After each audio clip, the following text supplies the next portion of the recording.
1853, after the Mexican War and the Gadsden Purchase, President Polk's belief in the doctrine of manifest destiny was realized.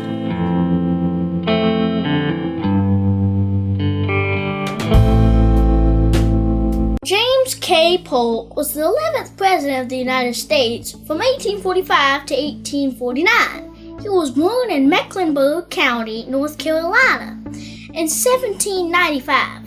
As a young lawyer, he entered politics, served in the Tennessee legislature, and became a friend of Andrew Jackson.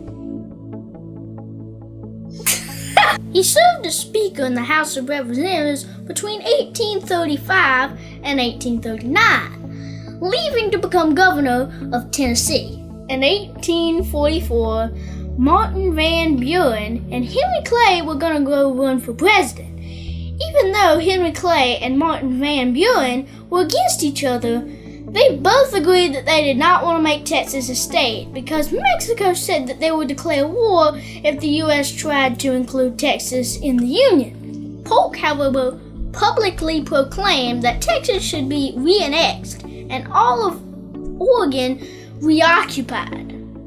Copyright Polk. Polk was expected to be picked as Van Buren's vice president, but during the 1844 Democratic Convention, Polk was picked as the presidential candidate instead.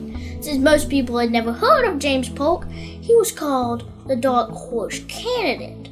It was a close race between James Polk and Henry Clay, but Polk's view on westward expansion put him ahead, and the South was in favor of making Texas a state, and the North was in favor of making Oregon and California states. Polk won the presidential election of 1845 and became our 11th president. Polk's belief that the United States not only could, but was destined by God to stretch from sea to shining sea was called the manifest destiny. Before Polk took office, Congress passed a resolution offering statehood to Texas, so they basically just handed Polk a war with Mexico. The people of Mexico had been fighting for a long time. Back in 1810, a priest named Miguel Hidalgo y Castilla formed a rebellion against the Spanish occupation of Mexico. This started an 11-year war that ended with Mexico getting its independence from Spain in 1821. This is when Texas became a state of the country of Mexico. Even though Mexico had their independence from Spain, they were still fighting among themselves and with the Navajo Indians.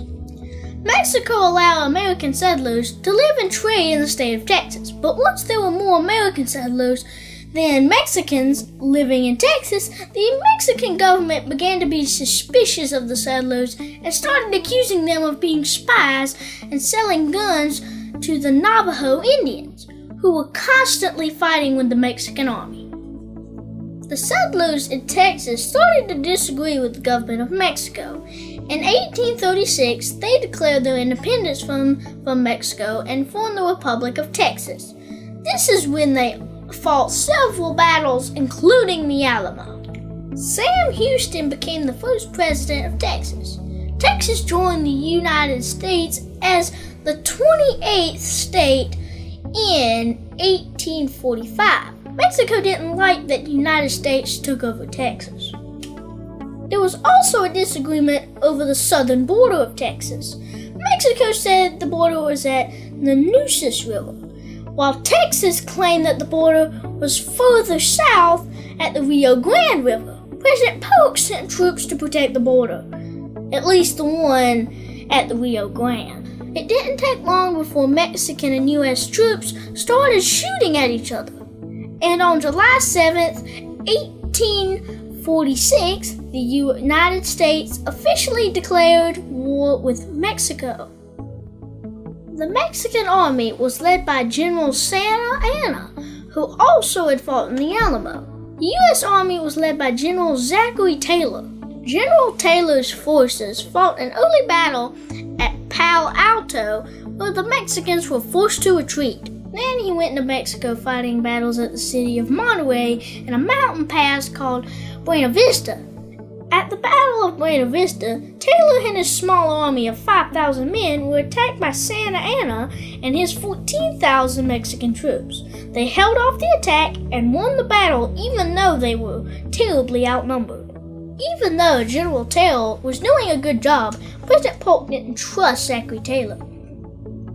In fact, he considered Taylor as a political rival. So instead of helping Taylor's troops to capture Mexico City, he sent another army led by General Winfield Scott. Scott advanced on Mexico City and captured it in August of 1847. Now that the United States was in control of the capital city and much of the country was divided, the Mexicans agreed to a peace treaty called Guadalupe Hidalgo. In the treaty, Mexico agreed to the border of Texas at the Rio Grande, and they also agreed to sell a large area of land to the United States for $15 million. That is about $450 billion in today's money. Today, this land makes up the states of California, Nevada, Utah, and Arizona. Portions of Wyoming, Oklahoma, New Mexico, and Colorado were also included. Mexico did not know it at the time, but gold had just been discovered in California the week before. President Polk had finally acquired the West Coast and actually done all the things he said he would do as president.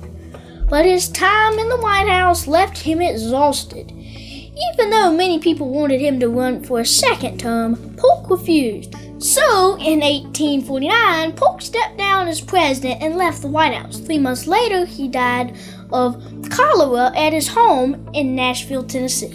4 years later, in 1853, the Transcontinental Railroad ordered land beyond the southern border of Arizona and New Mexico because it was flatter and would be much easier to build a railroad.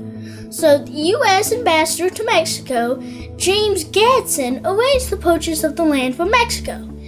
This assembled the southern border of the United States we know today. Even though James Polk had been dead for several years, his dream of the manifest destiny had been fulfilled.